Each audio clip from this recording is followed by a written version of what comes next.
Donc, je suis Gabrielle Boulot, je suis chercheuse dans un des 2 laboratoires qui accompagnent ce festival. Et je suis ravie d'accueillir du coup dans cette table ronde Fabien Mazocco qui a réalisé le film que vous venez de voir et Mathilde Gralpoix qui est chercheuse en géographie sur ces enjeux. Et donc, on a quelques temps pour avoir des informations complémentaires par rapport au film et peut-être j'aimerais donner en premier lieu la parole à Fabien pour qu'il nous dise comment l'idée du film est arrivée. Merci de m'accueillir déjà et d'accueillir le film. Alors, c'est un peu raconté dans le film, mais je vais essayer d'être du coup un petit peu rapide. Alors, c'est pas mon premier film sur le territoire du Marais Poitevin, c'est mon 3e film. Et en fait, moi, j'ai fait une école de documentaire animalier, donc c'est un peu particulier. Et mon approche et mon regard, c'est avant tout que celui-ci, c'est un regard plutôt naturaliste. Et d'ailleurs, je fais des films aussi bien plus ou moins humain, plus ou moins animalier dans mon parcours professionnel. Et j'ai fait cette école de l'IFCAM, une école publique de documentaire, en 2006. Et mon film d'études portait justement sur le Marais Poitevin et plus particulièrement sur la crue dans le Marais, donc sur la nécessité de gérer l'eau pour qu'on puisse accepter cette crue qui est essentielle en fait sur cette zone humide. Et en fait, du coup, ça m'a donné envie de m'investir un peu plus. J'ai du coup poursuivi un peu l'aventure du Marais en m'installant 2 années là-bas pour faire mon premier film professionnel. C'est les images d'archives qu'on voit un petit peu dans le film. Voilà, ce film s'appelait... Où il y a les lentilles. Exactement. Alors, Les Lentilles, c'était même mon premier film d'études pour le coup, parce qu'il y avait un regard très particulier sur tous ces habitants du Marais, de la faune, la flore, qui est vraiment adaptée à cette crue. Et il y avait ces lentilles, effectivement, ces tapis de lentilles qui n'existent plus dans le Marais. Et voilà, ce film de professionnel là, qui s'appelle Pour quelques grains d'or, que j'ai co-réalisé avec David Briffaut, c'était mon premier film professionnel. Et il s'intéressait à cette politique du tout maïs développée dans l'ouest de la France et particulièrement autour de ce territoire du Marais Poitevin. Et à l'époque, on avait fait un peu un film sous une forme d'enquête. On est allé voir les protagonistes des bassines. Ce qui est raconté dans le film, je pense que vous l'avez compris, c'est que ces bassines, ce projet de 16 bassines qui mobilise beaucoup d'opposition aujourd'hui, c'est finalement pas le premier projet de bassine dans le Marais. Il y a une 40aine de bassines existantes autour du Marais Poitevin. Ah oui, merci. Et voilà, et nous on relatait les premières oppositions à ces bassines dans les années 2005, 2006, 2008. Voilà. Et du coup, moi, je suis parti une dizaine d'années loin du Marais et je suis revenu m'installer pas loin, là, en 2020. Et bien sûr, j'ai eu envie de revoir les copains et copines du Marais, notamment Julien, qui était la première personne que j'ai rencontrée dans le Marais. Et du coup, voilà, j'ai poursuivi. J'ai eu l'envie de faire ce film, en fait, en racontant un petit peu moi mon lien avec ce territoire-là. Quand je reviens moi en 2020, il y a ce projet de bassine qui est sorti des cartons en 2017. Il y a déjà une médiatisation locale, même régionale, autour de cette lutte. Et quand j'arrive en 2020, moi, ce que je cherche à faire, c'est un peu réancrer le sujet bassine sur ce territoire du Marais Poitevin en allant voir celles et ceux que j'avais déjà pu voir finalement 10 ou 15 ans plus tôt. Et voilà comment est née un peu l'envie. Et en fait, le petit déclic, c'est ça, c'est ce que vous disiez juste avant. C'est en fait quand moi j'ai renoué le lien avec Julien, on a fait, comme on fait souvent, un petit tour dans le Marais. Et il m'a dit, Fabien, regarde ça. Et c'est vrai que moi, ça m'a vraiment choqué de mon regard naturaliste de ne plus voir de végétation aquatique dans ce marais, quoi. Et si bien que quand je suis rentré chez moi, quelques jours après, je suis allé voir mes vieilles cassettes DV de mon film d'étudiant, justement, pour voir un peu ce que j'avais pu filmer. Et donc, il y avait effectivement les lentilles, mais il y avait surtout les grenouilles, les libellules et toute la chaîne qui suit. Alors, on a aussi la chance d'avoir avec nous Mathilde Gralpoix. En fait, dans le film, on voit beaucoup d'acteurs agriculteurs et puis d'acteurs qui sont autour du Marais. On ne voit pas tellement l'État, parce que, en fait, ce qui se passe, c'est largement organisé par des politiques publiques qui sont un peu votre objet de recherche. Déjà, je vais commencer vraiment par remercier le réalisateur pour son film. Parce que ça, je trouve que, vraiment, du coup, ça donne beaucoup à voir sur la partie des enjeux liés à la biodiversité et aux enjeux de nature, plus généralement sur ces conflits-là qui sont en plus un peu sous les projecteurs là, ces derniers jours, pour montrer qu'il y a la question de l'eau, effectivement. Et puis je trouve que ce que le film montre bien, mais avec ce point de vue-là, qui est vraiment très beau en plus esthétiquement, et peut-être on y reviendra, mais je pense que c'est hyper important de faire des films politiques qui sont esthétiquement très beaux sur la nature. Et donc, ce qu'on ne voit pas effectivement, en tout cas, ou ce qu'il faut qu'on décrypte, et c'est l'ensemble des politiques publiques qu'il y a derrière.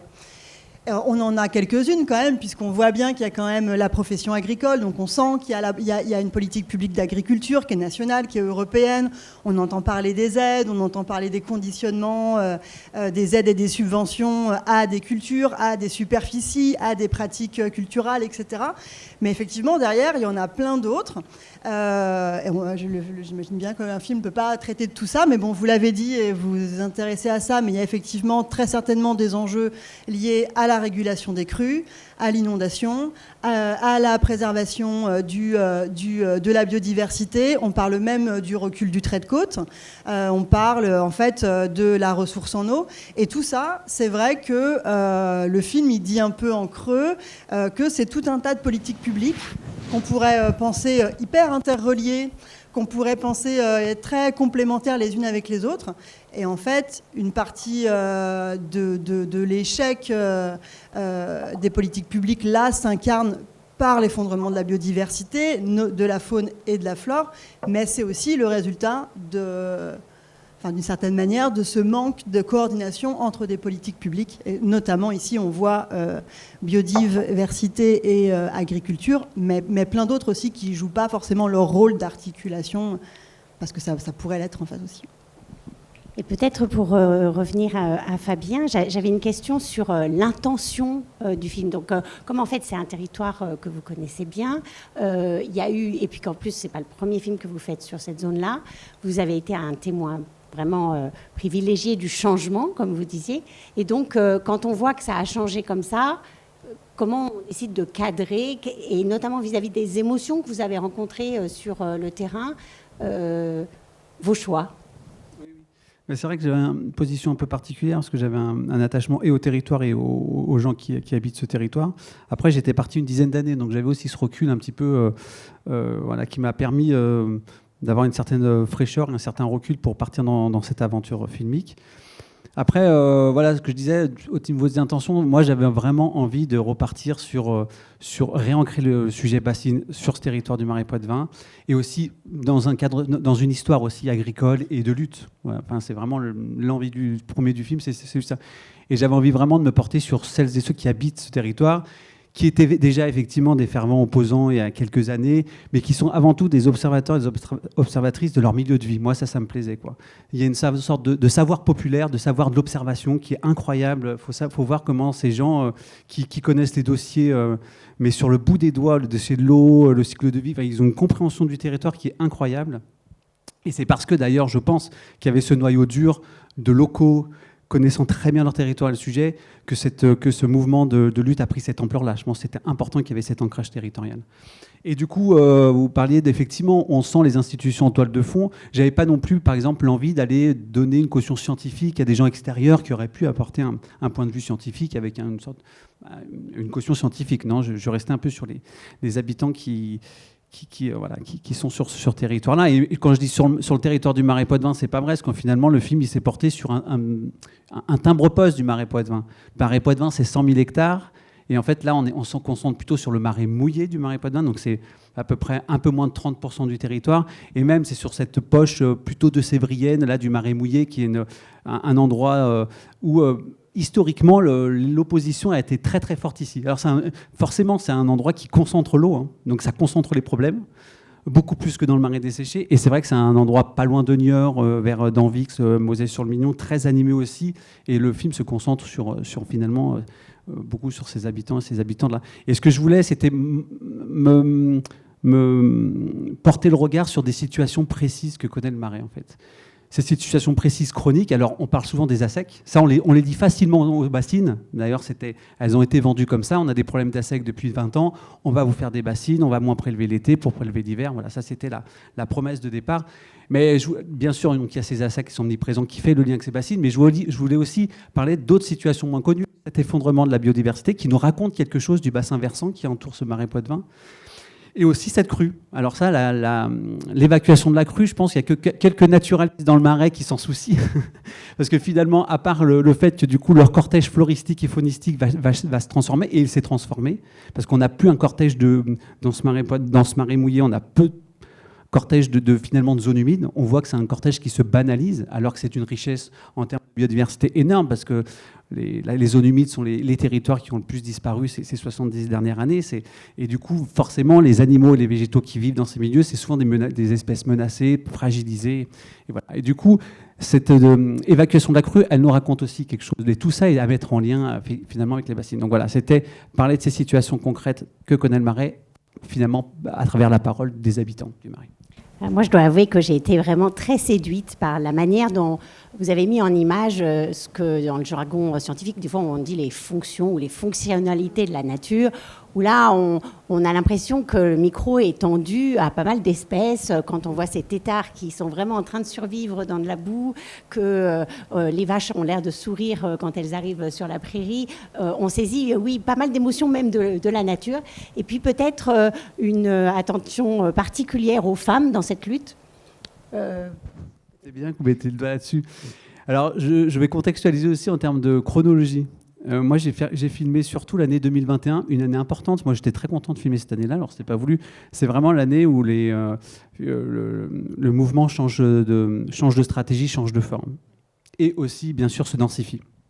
Pourquoi ? Parce que tout simplement, septembre 2021, les premiers coups de pelleteuse arrivent. Et donc, après 4 ans de lutte, Bassines Non Merci décide de changer de stratégie de lutte, en tout cas pas de changer, non, c'est pas, de diversifier ses stratégies de lutte. Accompagné par la Confédération paysanne et les soulèvements de la terre, bien sûr.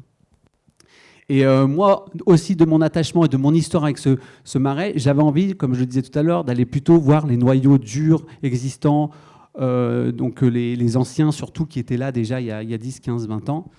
Et en fait, effectivement, ça rend une image de la lutte, très masculine, effectivement, et aussi assez vieillissante, parce que du coup, on a beaucoup de retraités. Ceux qui s'engagent, qui ont le temps de se plonger dans les dossiers, de prendre du temps pour la lutte, c'est beaucoup de retraités. Et du coup, c'est vrai que quand je vois maintenant, je suis plus de l'extérieur, mais je suis encore assez proche de la lutte, je vois qu'effectivement, elle a complètement changé de visage. Et on le sent un petit peu dans le film, ça arrive.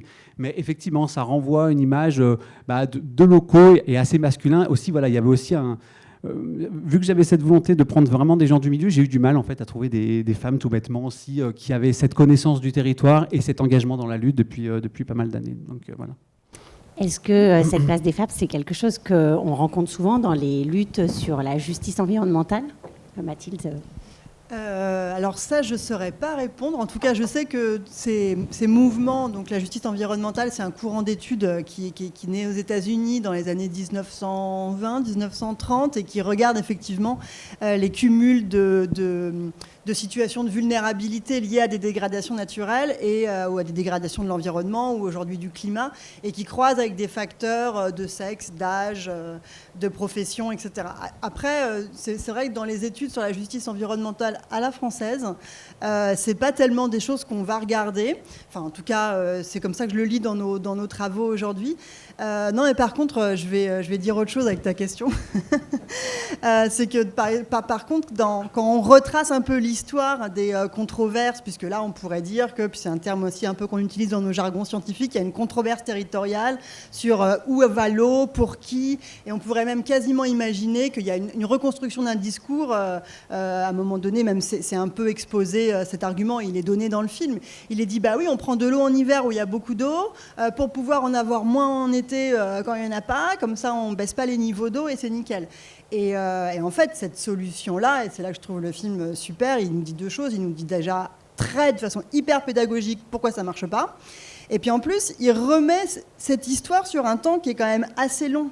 Et là, c'est pareil, quand on regarde un peu les événements récents de mars 2025 jusqu'à aujourd'hui, on voit que le discours de l'action publique, il commence au moment où il y a ce changement, c'est ce redimensionnement de l'action publique qui devient un peu plus national, qui est plus porté par des organisations politiques nationales ou associatives. Et en fait, cette histoire que les méga-bassines, c'est un rassemblement de Black Bloc européens, en fait, je trouve que ce que ce film montre très bien, c'est que c'est pas du tout ça, en fait.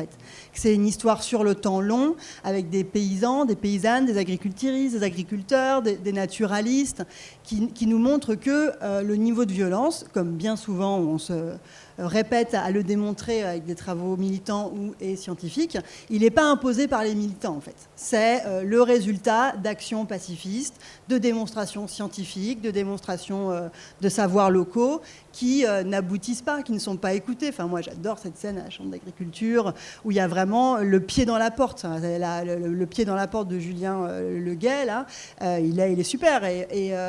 Mais on sent qu'effectivement, il y a un changement d'organisation, qu'il a des relais, que les relais changent de nature aussi et tout ça.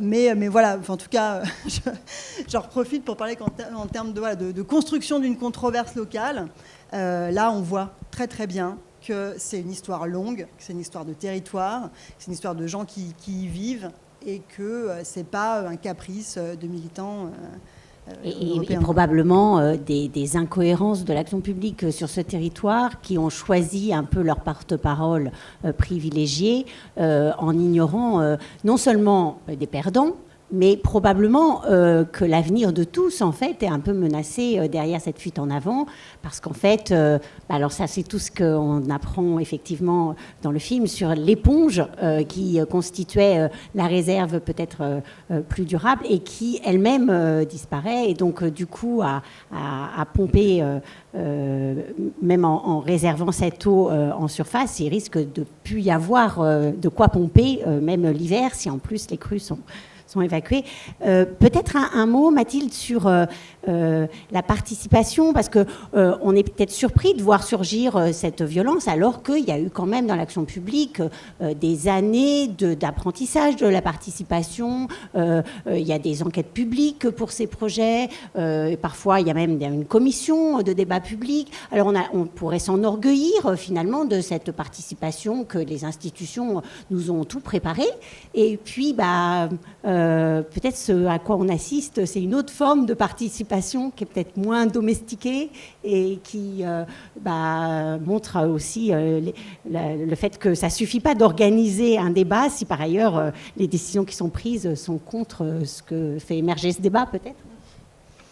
Oui, c'est vrai qu'à la fois on pourrait commencer, alors je ne vais pas le faire vraiment comme ça, mais en fait on a effectivement un cadre réglementaire qui est aussi européen, qui est national, qui implique des dispositifs de participation un peu quelles que soient les politiques publiques, et c'est quand même spécifiquement renforcé dans les politiques de l'environnement, de gestion de l'eau, de préservation de la nature, etc. Mais bon, on en retrouve aussi dans des politiques publiques plus urbaines, sur le logement social ou je sais pas, les questions de transport. Enfin, en tout cas, ce qui est sûr, c'est qu'il y a un cadre qui existe. On peut le constater, on peut voir. Et puis, en fait, tous les collègues qui travaillent sur ces questions de participation, il y a des revues académiques qui s'appellent Participation, donc il y a vraiment un très grand champ d'études sur ces questions-là, montrent que finalement, même si ces obligations réglementaires, elles existent, elles sont vraiment très faibles. Et on voit bien sur toutes les controverses territoriales et qu'on a, donc je le redis, ça peut être sur des questions d'énergie, de transport, de construction de grands équipements producteurs d'énergie, enfin sur plein de choses. On voit bien que malgré ces dispositifs de participation qui existent, et ok, ils existent, eh bien c'est pas suffisant. Donc les collègues, ils s'efforcent de montrer que finalement il y a des mécanismes de sélection qui sont faits pour faire venir les associations ou faire venir des personnes dans les associations qui sont identifiées comme étant potentiellement moins revendicatifs que d'autres, et que finalement les ordres du jour, enfin tout ça, c'est des choses qui peuvent avoir des logiques hyper descendantes, hyper technocratiques, et qui sont peut-être pas toujours, qui sont aussi faites parfois pour être mal comprises ou pour être, et puis voilà, et les collègues montrent aussi que dans l'organisation, ne serait-ce que formelle de ces moments-là, c'est pas véritablement des moments de débat, que c'est difficile d'oser prendre la parole quand tu es une adhérente à la conf paysanne ou je sais pas quoi. Donc finalement, et puis il y a aussi de la négociation, il y a aussi des systèmes de négociation, et de rapport de force, qui fait que oui, ça existe réglementairement, mais très concrètement aujourd'hui, non, ce n'est pas suffisant pour réussir à ouvrir la parole, ce n'est pas suffisant pour réussir à intégrer les savoirs qui ne sont pas des savoirs validés par les institutions, qu'ils soient scientifiques ou pas, par ailleurs, mais en tout cas, et donc c'est vrai que les collègues qui travaillent sur les questions de participation, ils regardent aussi ces formes de participation non invitée, c'est-à-dire qu'à un moment donné, et puis il y a des cas où ça vire pas forcément à Sainte-Soline, hein. Il y a des cas où, à un moment donné, ce pied dans la porte, au lieu d'avoir en face de soi des personnes qui vont résister, il peut y avoir des fois où les personnes elles disent « Bon, ok, rentrez, on va discuter ». Et donc, il y a des moments où ça peut être du moteur, enfin, je voulais dire du carburant, mais c'est pas terros, mais c'est du plus, c'est du plus pour les politiques publiques. Mais généralement, oui, il y a ce truc de pied dans la porte, de participation non invitée. Et si face à soi, on a du personnel politique ou du personnel administratif qui a décidé qu'il n'intégrerait pas cette participation non invitée, bon, oui, après, tout existe. Les mouvements peuvent s'essouffler ou gagner en puissance, mais... Parce que ce que montre aussi le film, c'est que l'information pour pouvoir participer, elle n'est pas accessible aussi bien que ça. Fabien, j'aurais une question sur la réception du film. Où est-ce qu'il est passé? Est-ce que dans les campagnes, ça a fait un peu réagir? Oui, alors moi j'ai essayé de l'accompagner le plus possible, surtout en 2023 puis 2024. Effectivement, il a eu une sortie cinéma, mais pour un modeste film comme le mien, j'ai été accompagné, j'ai été très content parce que c'était pas couru d'avance. En fait, j'étais en cours de montage et la société Vrai Film s'est portée en tant que distributrice. Donc c'est vrai que ça a permis une vraie sortie cinéma entre guillemets. Donc il a été aussi beaucoup accompagné par des gens, des locaux qui faisaient écho à d'autres luttes sur d'autres territoires. Moi, on va dire jusqu'à 2 heures de route du Marais Poitevin, j'ai essayé d'être présent. Et du coup, des accueils différents entre les cinémas ruraux et les cinémas urbains, c'était quand même des publics différents. Sur les cinémas ruraux, il y a eu des gens un peu convaincus de la cause. Donc là, c'est intéressant de discuter entre nous, notamment sur cette question de la violence.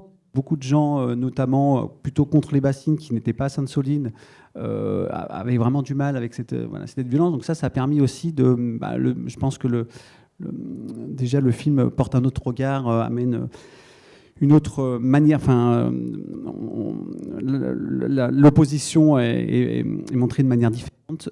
Mais il y avait aussi quelquefois des irrigants du coup dans la salle. Et moi, ce qui m'a plu, c'est que pas une fois le film a été décrédibilisé par des irrigants dans la salle. Après, j'étais aussi souvent accompagné par des militants ou militantes de Bassinon Merci ou des Soulèvements de la Terre ou de la Conf. Et là, il y avait vraiment souvent des discussions qui partaient un peu dans tous les sens et qui étaient assez rudes, parce qu'on sent aussi toute leur détresse. Enfin, les irrigants qui venaient en salle, c'était quand même pas les maîtres du pouvoir, ceux qui sont dans toutes les instances de l'eau et qui sont les grands propriétaires terriens. Non, c'était surtout beaucoup d'éleveurs d'ailleurs qui sont partis dans l'intensif malheureusement, qui ont vraiment sont dans des situations économiques très compliquées et qui sont souvent très très virulents par rapport à ce qu'ils nomment les écolos et qui mêlent un peu tous les écolos, l'Europe, tout ça. Et du coup, surtout après Sainte-Soline, c'était un peu, il y a eu des tensions un peu vives, mais n'empêche que, et c'est aussi le pari du film, c'est aussi ça, c'est de repartir sur ces situations que connaît le Marais. Et ces situations que connaît le Marais, tout le monde les subit, tout le monde. Et moi, je me sens proche d'un agriculteur éleveur qui est parti dans l'intensif.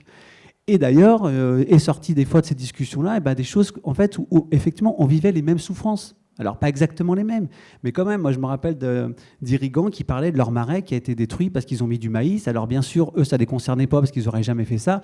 Bon, ça ne les empêchait pas de faire du maïs sur la plaine un peu plus loin. Mais en fait, il y a quelque chose, c'était partir de cette souffrance qui macère, un peu universelle, je pense, tant est qu'on soit un peu investi et qu'on sente appartenir à ce territoire, et qu'on apporte une attention à ce territoire. Mais il y a quelque chose, les ASEC, c'est quand même quelque chose qui est vraiment terrible. Tous les gens du Marais ou les gens autour du Marais ont appris à nager dans ces rivières, quoi. Et ça, c'est plus possible.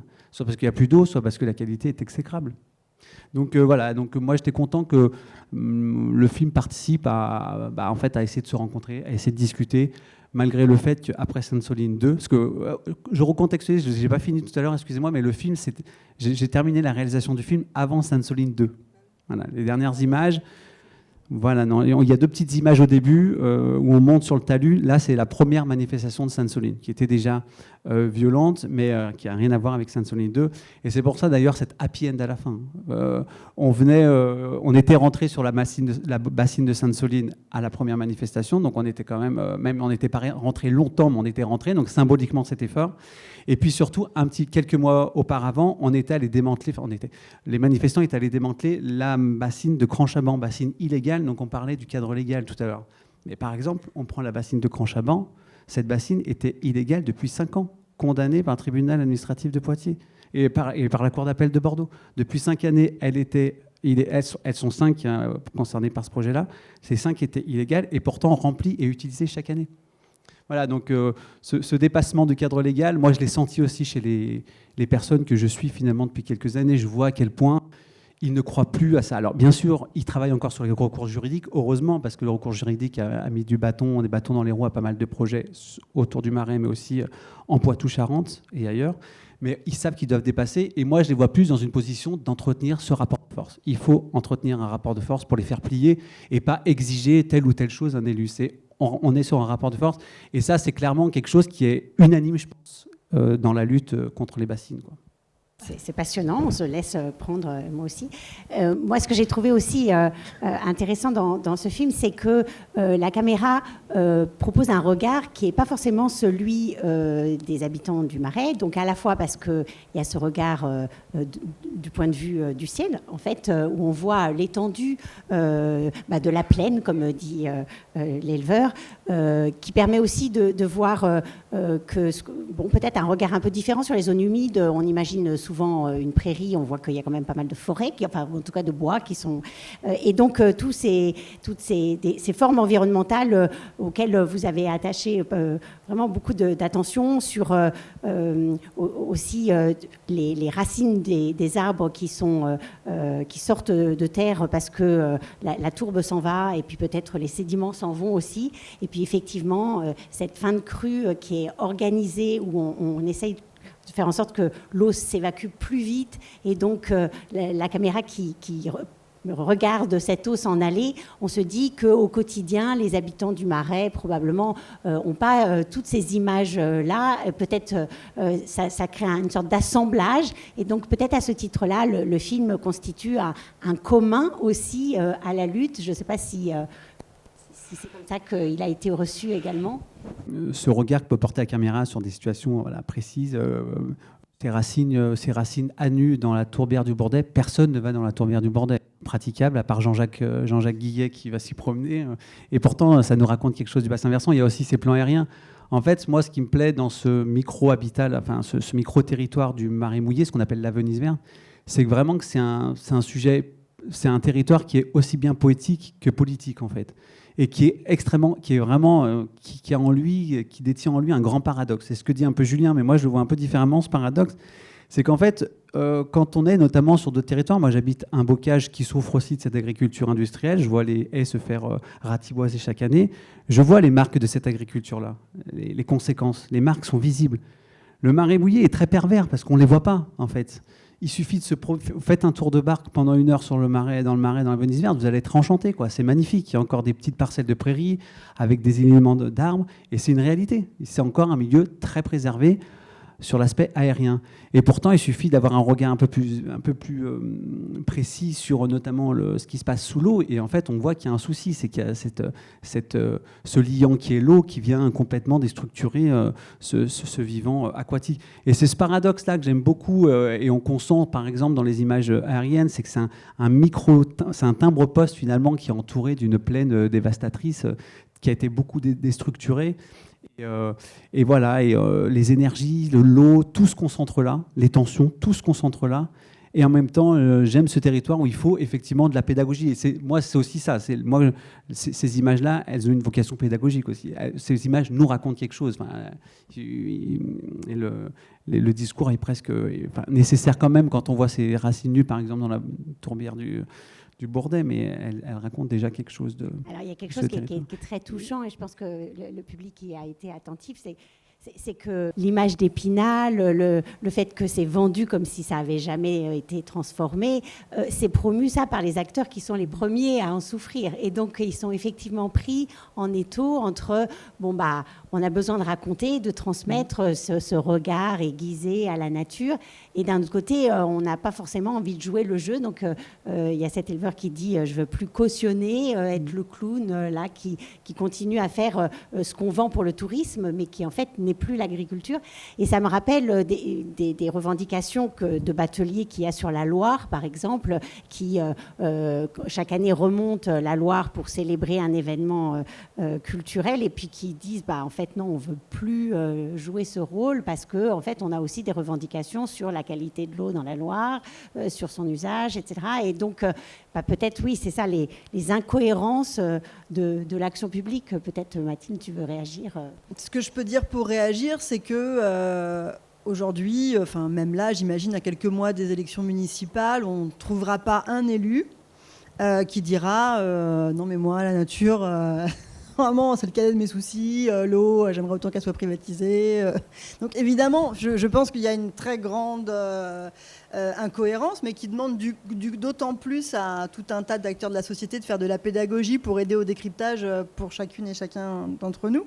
Parce que très clairement, il y a des revendications, ou en tout cas un discours de façade qui peuvent être de dire, on adore la Loire, on adore le Marais Poitevin, et puis on trouvera toujours en plus une ou deux actions à mettre en avant qu'on a fait parce qu'on aura effectivement réhabilité un micro-timbre d'un micro-timbre d'un micro-timbre ou qu'on aura reméandré un petit cours d'eau ou restauré une fontaine, on pourrait inventer tout un tas d'exemples. Mais donc du coup, ça demande quand même effectivement une sacrée pédagogie de la part pour chacun d'entre nous, parce que ça veut dire qu'il faut comprendre, faut aller regarder déjà derrière le discours des vernis, derrière le vernis des discours, ce qui est mis en place, ce qui n'est pas mis en place, à qui ça profite. Et c'est vrai que ça c'est marquant dans le film, comme on le disait tout à l'heure, c'est-à-dire que le document auquel ils n'ont pas accès est un document a priori qui n'est pas très compliqué à comprendre, parce que parfois il peut y avoir du discours d'action publique qui est de dire non, on ne va pas vous donner des modèles hydraulogiques, on ne va pas vous donner des documents de naturalistes, ça vous allez rien piger. Bon, là apparemment ils demandent quelque chose de très concret, très simple à saisir. Donc c'est donc que sur des choix qui sont... Oui, c'est ça, très finalement facile à saisir. L'action publique ne se révèle pas, et ça le film le montre bien. Mais bon voilà, en tout cas, c'est sûr que dans les incohérences, il y a, comme on disait tout à l'heure, très certainement aussi des incohérences entre les politiques publiques, parce que ce que le film ne montre pas, et ce qu'on peut tout à fait imaginer, c'est qu'il y a quand même des institutions publiques sur le territoire qui vont plutôt être en faveur de la préservation du Marais. On peut imaginer que dans l'agglomération de Niort, dans certaines communes, dans certaines agences de l'État qui sont dédiées aux questions d'environnement, de biodiversité, de préservation du patrimoine historique, très certainement qu'il y a des alliés aussi de la cause. Mais ce qu'on voit très bien aussi, c'est que parmi les différents secteurs des politiques publiques en action ici, il y en a des beaucoup plus puissants. Et là, très certainement que ce n'est pas l'Office national de la biodiversité ou l'Agence pour la maîtrise de l'énergie et de l'environnement qui sont les principaux acteurs puissants sur ce combat-là. Donc il y a des incohérences entre le discours de l'action publique et la société. Et puis très certainement aussi, il y a des luttes au sein de l'action publique elle-même qui ne donnent pas victoire, dans le cas d'espèces, là, à la biodiversité. Merci. Ça me donnait envie de donner un mot, là, poélitique. Votre film est poélitique. Et ça, c'est super. Merci. En fait, ce que je trouve intéressant dans ce film, c'est que c'est joyeux. Et c'est joyeux parce que c'est robuste. Et on connaît peut-être, certains d'entre vous connaissent Olivier Hamon. Ça me rappelle l'antidote à la performance, de par le citoyen qui s'organise, qui participe à une autre manière de faire de l'action publique. Du coup, je pense que c'est une des solutions qu'on a, c'est de mutualiser nos savoir-faire, nos performances, nos expertises, mais nos performances pas en termes de compétition, en termes de remettre en cause la manière qu'on a d'habiter le territoire, de le vivre et tout ça. Et ça, c'est très visible.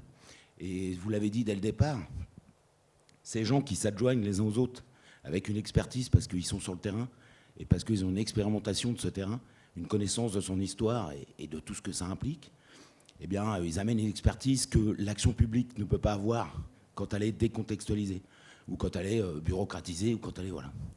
Et donc, je crois que c'est l'exemple même et type de ce qu'il faut qu'on fasse tous sur toutes les thématiques sociétales qui nous sont données à vivre. Voilà. Et ça, c'est politique, c'est poétique. Merci encore. Merci beaucoup. Merci, oui.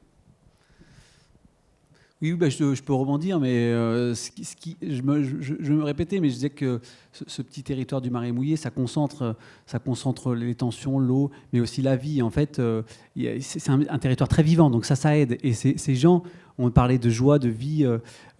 Déjà, c'est des combattants de la vie. Hein. Enfin, on combat pour la vie. Bien sûr que c'est vivant, joyeux, mais ils sont vraiment partagés entre cet amour et cette amertume. Il y a quand même un fort attachement à ce territoire-là. C'est pas derrière la carte postale, il y a quand même un territoire encore, quand je dis vivant, de non-humains et d'humains. Et c'est ce qui a facilité, je pense, que le fait que du coup, ils se sont mis leur souffrance, leur colère, mais aussi leur attachement à ce territoire, s'est mis facilement en réseau et depuis longtemps. Et du coup, ils étaient déjà organisés. Même quand ils étaient, là, on les voit quand ils s'organisent pour la Chambre d'agriculture. En fait, leur réunion, ils faisaient une réunion par semaine, mais ils étaient 10-15 en réunion. Mais déjà, chacun avait déjà des compétences différentes. Voilà, ça a aidé par c'était un milieu de vie assez vivant ce Marais Poitevin. Je ne sais pas si sur des territoires plus dévastés, moins peuplés, c'est peut-être plus compliqué. Ça, c'est une force. Voilà, il y avait ce terreau fertile là pour qu'elle devienne une lutte comme celle qu'on connaît aujourd'hui. Là, toi, tu connaissais le territoire, tu y avais posé ta caméra, tu t'y étais posé toi-même pendant un certain nombre d'années. Mais moi, j'aurais quand même tendance à faire le pari qu'on fait ça un petit peu n'importe où. Et si on prend le temps, on la retrouve, cette petite histoire qui renvoie toujours à une grande histoire. J'y pense parce que ce matin, je donnais cours à des étudiants et avec eux, on travaille sur la commune de Druy. Donc c'est au sud de l'agglomération. C'est la dernière commune dans l'aire métropolitaine de Tours. Et vraiment, quand on a commencé à travailler dessus, peut-être moi en première, mais les étudiants en tout cas, ils ont dit oh, putain, mais qu'est-ce qu'on va raconter sur Druy, quoi. Et en fait, quand tu prends le temps, quand tu y vas, quand tu comprends qu'est-ce que ça a fait, le passage de l'autoroute qui a scindé la commune en deux, que tu te rends compte qu'il y a un énorme massif forestier qui est en fait complètement privé, et puis que tu vois qu'il y a 2 agriculteurs qui sont hyper puissants localement, voilà, et ben la petite histoire. Alors il n'y a pas forcément mais encore j'en sais rien, ceci dit, parce que on a délocalisé l'usine Butagaz qui était sur les bords de Saint-Pierre-des-Corps à Druy il y a, je sais pas, 3 ans, un truc comme ça. Et il y a eu un petit mouvement qui s'était formé. J'en rigole, mais c'est pas risible. C'est juste que ça n'a pas pris les proportions de Sainte-Soline. Donc en fait, moi, je fais le pari, finalement, que tu poses ta loupe tranquillement, sans te presser, sans attendre tout de suite qu'il y a un Julien Leguet qui est quand même super, qui attrape un peu le sourire, le soleil, tout ça. Mais finalement, voilà, moi, j'aurais tendance à penser que tu peux trouver ces enjeux-là un peu dans beaucoup de territoires. Bonjour et merci aussi pour ce film. Alors déjà, c'est vrai, je vais faire la pub du festival parce que c'est vrai que on trouve un écho à la construction, à ce processus long, à l'histoire, à l'historicité de ces mouvements et de ces luttes. Et on voit que la question de la mémoire, y compris celle à l'échelle humaine d'une vie, mémoire d'enfants, mémoire de jeux, de baignades, etc. Enfin, que ces luttes ont ces sources-là. Et c'est, je crois, ce dont on va parler notamment avec Chora Makaremi ce soir, dans un tout autre contexte, mais au fond, qui raconte ces mémoires, leur construction et leur réactivation dans les luttes et au cœur des luttes. Mais comme c'est aussi la question du festival, ces moyens de la résistance, on sent que le statut de la violence quand même reste évidemment problématique. Peut-être aussi pour ces différentes générations, on dit qu'il y a un renouvellement. On sent quand même dans le film, même au travers justement d'une figure aussi solaire que celle de Julien, un moment de désespoir complet, déchirant. Est-ce que c'est le signe du renoncement, en fait, finalement on a aussi Tony qui quitte le Marais et qui n'y croit plus. De toute manière, on sait que ça va s'arrêter. Donc, est-ce que la violence prend la place de ce désespoir-là pour une génération qui n'a pas la même histoire, ou en tout cas, voilà. Est-ce qu'on peut parler un peu de cette histoire plus récente qui nous conduit à interroger comment ils ressentent, d'ailleurs, Julien, etc., ce Sainte-Soline 2, comment les choses se vivent aujourd'hui? Je ne peux pas trop répondre à sa place. Moi, comme la manière dont je vois les choses, c'est qu'il y a quand même un essoufflement, un désenchantement, d'une part, et en même temps, ils sont portés par une sorte d'élan et de mobilisation nationale et même internationale qui est incroyable. Incroyable. La lutte s'est fortement politisée, elle s'est enrichie. Sinon, merci. Du coup, il y a aussi de la solidarité, de l'entraide et des liens entre maintenant les différentes luttes en France et même à l'international. Donc ça, c'est très riche. Et en même temps, quand on a vu, par exemple, la réaction étatique à Sainte-Soline, c'est des corps meurtris, c'est beaucoup de difficultés aussi à gérer ce qui s'est passé. Hein. Enfin, il y a eu beaucoup de difficultés après Sainte-Soline 2. Hein. Je veux dire qu'il y a eu beaucoup de militants burn-out, tout simplement, une militante. C'était très dur, quoi. Après, voilà, que vous dire, quand même, le terrain n'est pas très propice, je dirais. Hein. Le terrain politique, enfin, c'est pas très propice. Après, quand on s'attarde à regarder, par exemple, localement, moi, je vois que la lutte a permis à plein de gens qui étaient juste concernés par le territoire qu'ils habitaient. Je vois à quel point ils ont cheminé politiquement et intellectuellement. Ça, c'est fabuleux. Enfin, Bernard, la personne qui a 80 ans, qui est dans son ruisseau, ce que je ne dis pas dans le film, c'est un ancien militaire, gendarme, chasseur, mais qui était à Sainte-Soline 2. Et ça montre bien que ces gens-là, ils ont tellement baigné dans les dossiers, dans ce cadre légal, ils ont compris à quel point en fait tout était fait, les pouvoirs publics et je dirais les dominants, ceux qui ont le pouvoir, ont les règles du jeu dans les mains, quoi. Et tous ces gens-là l'ont compris. Ils l'ont compris par leur expérience de terrain, de lutte. Et ils l'ont compris aussi grâce à toutes les autres personnes qui les ont rejoints et qui ont amené aussi d'autres expériences et de stratégies d'opposition. Donc effectivement, ça promet un avenir qui va être dur, qui va certainement être très conflictuel. Et une des forces aussi, je reviens sur la lutte de Bassine, non merci, des soulèvements, il n'y a pas eu après Sainte-Soline 2, le bloc est resté soudé en fait. Le bloc est resté soudé. On n'a pas entendu des gens qui ont dit non. En fait, il y a eu toute une stratégie effectivement de dire qu'il y aurait eu des gentils manifestants qui chantent des gentils slogans d'un côté et puis des méchants cagoulés de l'autre. Ça n'a pas marché dans la lutte. Ça n'a pas marché. Et voilà, je ne sais plus où je voulais aller, mais tout ça pour dire que c'est un peu difficile. Mais en tout cas, voilà, c'est... sur le terrain, oui, parce que si je vais dire ça quand même, c'est que de notre côté, des militants, des militantes, on voit que le terrain politique est compliqué. Et d'un autre côté, du côté des agriculteurs, ils ont la corde au cou. Ils sont dans une situation mais très, très, très problématique en fait. Là, les bassines ne passent pas. Les 16 bassines ne passeront pas dans les Deux-Sèvres, c'est pas possible. Il y en a 4 qui sont construites. L'agence de l'eau est en train de dire qu'elle ne suivra pas, c'est 70% d'argent public, majoritairement l'agence de l'eau, qui ne suivront pas sur les prochaines bassines. Et en fait, ces agriculteurs qui, pour la plupart, sont dans des emprunts économiques, sont dans un système agro-industriel, ils sont vraiment dans des situations désespérées. Et ils sont prêts à tout. Donc il y a aussi beaucoup de violence de leur part. On a un militant qui s'est fait tabasser en rentrant de son footing. Enfin, il y a ça qui existe parce que ça montre qu'ils sont dans des situations désespérées. Je ne parle pas des quelques-uns qui tiennent, qu'on entend, qui tiennent les manettes et qui sont les grands propriétaires fonciers et qui mobilisent souvent les plus grandes quantités d'eau des bassines ou dans les nappes. Voilà, donc, voilà, il y a aussi cette situation-là qui fait qu'on sait que ça va éclater, quoi. Ça va éclater. Mathilde, tu voulais réagir ? Ce que le film montre bien, mais je l'ai déjà dit tout à l'heure, mais c'est que la violence, elle ne s'est pas révélée comme ça du jour au lendemain, en fait. Elle est le résultat long de 15 années on essaye de discuter, on essaye de comprendre, on essaye d'alerter, on rentre tranquillement dans une salle de cinéma ou je ne sais pas quoi. Et puis en fait, c'est une série de portes fermées qui fait qu'à chaque fois, on se dit on va peut-être aller un petit peu plus loin. Et puis on va peut-être qu'à la fois d'après, et puis en fait, donc on parlait de participation tout à l'heure, c'est pas juste qu'il suffit que, parce qu'on peut se dire que ça fonctionne pas comme ça, mais en tout cas, il y a quand même une responsabilité des pouvoirs publics aujourd'hui, bon, surtout de l'État, puisque je pense que les collectivités locales ont leur rôle à jouer, mais tu parles bien de l'agence de l'eau, c'est une agence d'État. À l'État, dans toute son hétérogénéité qu'on a déjà un peu abordé tout à l'heure, d'ouvrir la porte en fait, et d'ouvrir le débat, et d'ouvrir et de laisser ces voix-là s'exprimer. Et la violence, elle me semble juste le résultat de ça. Enfin, en tout cas, moi, j'irais pas vers un argument de type générationnel ou je sais pas quoi. Je pense que c'est le résultat d'une série de non-écoute et de non-participation. Moi, je suis étudiante du coup, à l'université de Tours. Je suis en filière lettres. Déjà, je rejoins un petit peu ce que disait Franck sur la joie que dégage ce documentaire. Je ne sais pas trop comment on peut l'appeler, ce joli petit film. Parce que d'habitude, quand on regarde ce genre de films sur l'écologie et sur notamment les désastres écologiques, on a tendance à beaucoup chialer derrière. Enfin, en tout cas, moi, c'est mon cas.